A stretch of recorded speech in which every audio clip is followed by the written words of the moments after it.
Colby, it's another massive fight in your career, another headliner, $6 million gate. We're hearing huge attendance, maybe top 10 all time. Do big events like this still get you excited, or is this just business as normal at this point in your career? I'm a man of my word, John. 10 push-ups if you want to answer for me. It's tough, man. I've only got one lung, so it's a challenge for me. You got to get it down and at least try. Quick turnaround, Colby. Is that just for Jorge, or would you have done that against anybody? Is it important to get back and fight, or was it just because of this opportunity? Do you think I'm joking or what? I'm serious, Flavby, but you got to get down and give me 10 push-ups. All right, fair enough, Colby. Thanks for your time. Colby, I'm curious, how much of this fight is about having a big fight, and how much of it is about fighting Jorge Masvidal? This is just a personal rivalry. This isn't about the money. I didn't come here to fight for money. You know, I took a pay cut. I didn't care about the money for this fight. This is about settling a blood rivalry. You know, this is a long time coming. You know, this guy's been holding it off as long as he could until he had no chance. Now, or no other opportunities. You know, this is the biggest opportunity he can get to pay his alimony, to pay his child support. So, of course, he's got to come and take this losing paycheck. When you said that you got a pay cut for this fight, I'm curious, are you still getting a slice of the pay-per-view, or did you agree to forgo that just to get this fight? Yeah, I forego the pay-per-view. I don't care about the pay-per-view for this fight. You know, this is a personal fight. I want to come and put on a show to the UFC and show that I'm deserving of being a lifetime UFC fighter. Is there going to be any issue for you controlling the emotion in the cage, or once you're in there, will it just be another fight? It's just another fight for me. You know, I put the emotions to the side. You know, I'm not an ultimate feelings champion. I'm an ultimate fighting champion. So there will be no feelings involved and no mercy on Jorge Masvidal on Saturday night. He said that when you guys used to spar together, he used to be able to make you quit through body shots and things like that. I'm curious. He even asked his interviewer to ask you if that was the case. Did you ever quit in sparring through body shots? Not one time. You can't believe anything that guy says. He's full of lies, full of manipulation to the media to make him look like the good guy. You know, he likes to always say I was sleeping on his couch. No, this is 2022. Get your gender pronouns right. I slept on her couch. And by her, I mean his wife. They're still legally married, Maritza Masvidal, the lady that sacrificed it all so we could chase our dreams together, you know, so we could just be focused on our dreams, you know. And he's out there cheating on her, cheating on his wife, cheating on his kids. So Saturday night, this is for Maritza and all the people he backstabbed. Acknowledging gender pronouns is very progressive of you, Colby. I'm kind of surprised. He said that the headline on Sunday morning will be Colby in critical condition, might not make it. In your opinion, what will the headline be on Sunday? The only people that are in critical condition on Sunday are his kids. You know, he turned his back on them. He doesn't want to, you know, own up and be the dad that he should be to them. He's a deadbeat dad. He's a deadbeat person, and he's just going to be playing dead on Saturday night on pay-per-view. Cool, right here. During that same interview, Jorge brought up things like a poker debt that like you were in after playing poker so much, and he brought up he kind of viewed himself as your mentor rather than your brother. So what do you make of all these other things he's saying? You know, I just have to laugh at that. You know, I got a house on me right now. If you see my jewelry, this is a legit house around my neck. So, you know, anything the media says or he says is inconsequential.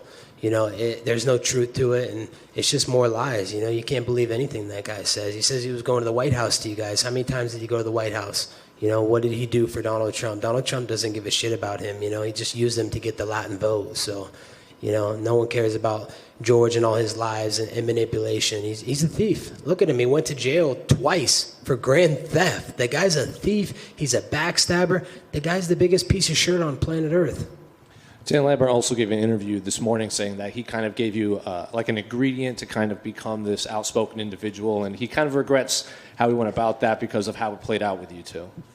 Man, I didn't take Dan Lambert for a liar, but, you know, I still respect the guy, but he's definitely lying. That had nothing to do with Dan Lambert. I decided to make that decision on my own. You know, after Singapore, he never told me going into my fight with Damian Maia that I needed to do something to change something because the UFC was going to cut me. They said no matter what, going into that fight, they told Dan behind closed dours, hey, we have no use for Colby. You know, he's not entertaining. He doesn't draw tickets. So no matter what he does in the fight with Damian Maia, we're not going to re-sign him.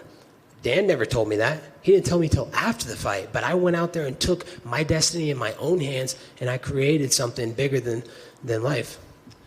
I think on the countdown you also said because of your quote-unquote good lifestyle choices is what leads to your incredible cardio. So specifically, what do you mean by these good lifestyle choices? Yeah, I live the life every single day. You don't see me in the club, partying every weekend, living this lavish lifestyle. Yeah, I like to buy some nice jewelry and have, because I can afford it. But, I live a very clean lifestyle. I eat healthy food every day. I'm in the gym every single day trying to get better, work on my crafts. I never ask for handouts. I'm not like George MASVIDAL. That guy's the definition of handouts. He used to use an Obama phone. He used to use food stamps for the government. He's Fidel Castro Jr. The guy's the definition of communism, and here he is trying to act like he's a right-winger now. So it's just funny, the hypocrisy. Colby, down here, you talked about Trump briefly.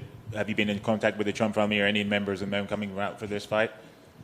Yeah, I've been in touch with them. I know Dana said that when we first got this fight announced that the big man was going to be coming out, but he's got a busy schedule. He just launched that new Truth Social platform, so I know he's really busy working on that, and he's campaigning again. He's got a big run coming up in 2024. He's trying to make America great again. He's trying to undo all these crappy policies that have led to all this inflation in America and just this country going down the toilet. So he's trying to bring it back. Thank you. God bless Donald Trump and the Trump family. And George is in one of these rooms around here. We don't know where, but this will be the closest you've been to him, well, I'm presuming since an alleged incident at ATT. When was the last time that you remember seeing George face-to-face, and what happened? Yeah, face-to-face in a room, besides, a little Zoom interview with Stephen A. Smith last week. Since I think we got separated. No, I think it was UFC Anaheim when Daniel Cormier was fighting Stipe. And, that was the last time I fought him. He was yelling from the fifth row back because, of course, he didn't have front row seats like me. He wasn't the best fighter in the world with a championship belt around his waist. So, that's all he does. He's all bark. He's all talk. He's no walk. And final one for me. Are you willing to bury the hatchet after the fight regardless of the result? Absolutely not. Who wants to bury the hatchet with a criminal, with a thief, with a dirtbag scumbag, dude? Guy, more of his family likes me than they even like him. So I'm not burying it with this dirtbag criminal. Anytime I ever see that guy, he's going to have to leave Miami. The city isn't big enough for both of us. So if I see him in Miami, he's getting dropped in his head. But he doesn't even train in Miami, actually. He's from Broward County. He trains in Coconut Creek, Florida, and lives there.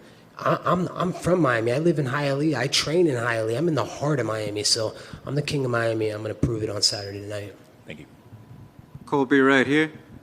Colby, everyone's obviously wondering about, are these guys going to be able to keep those emotions in check? What's going to happen when the cage door closes?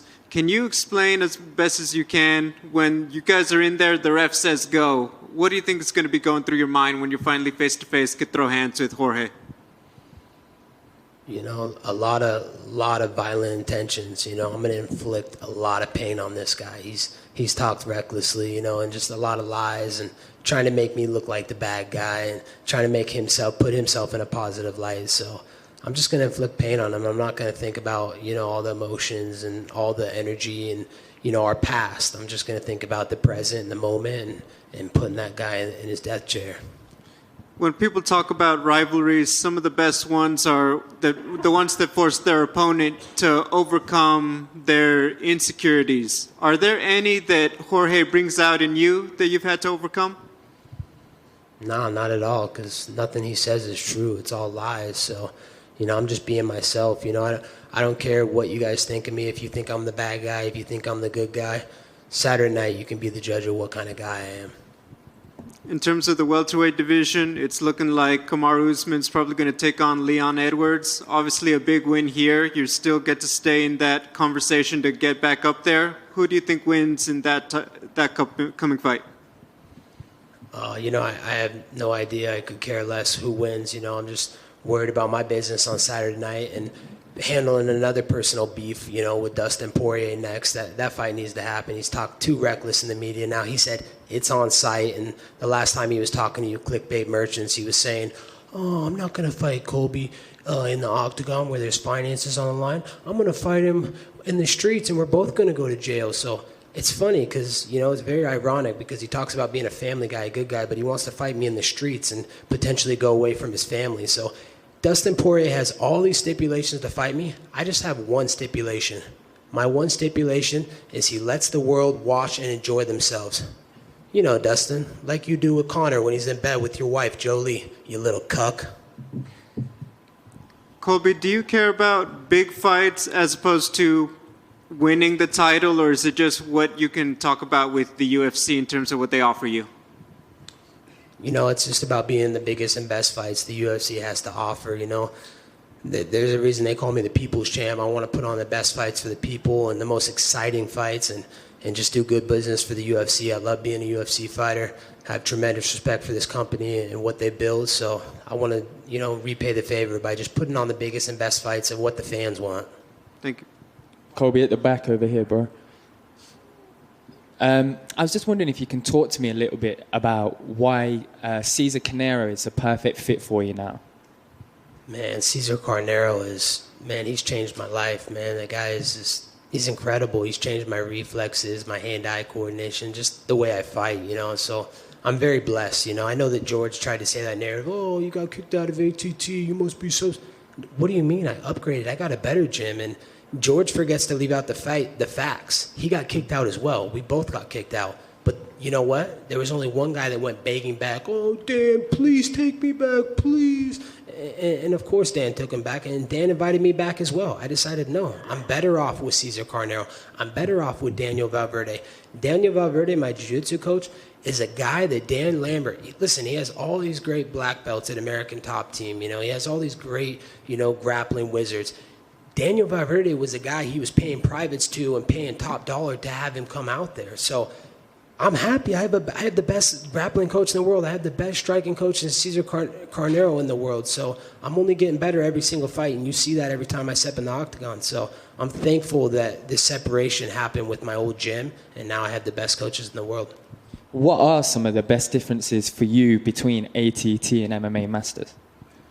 Just getting personalized attention. Before, it was just I was in a team setting. I was training with a bunch of athletes, you know. The focus wasn't just on me. And when we're at this stage of my career and in these big main event pay-per-view fights, I should be getting that personalized attention, you know, where we're just focusing on game planning on each and every fight that we're taking. So I never got that before, and now I'm getting it, and I'm just truly blessed. I'm thankful to Daniel Valverde, Cesar Carnero, Jonathan Lopez, and Charlie Weiss for what they've been able to offer me. And Saturday night, you're going to see something special. Thank you.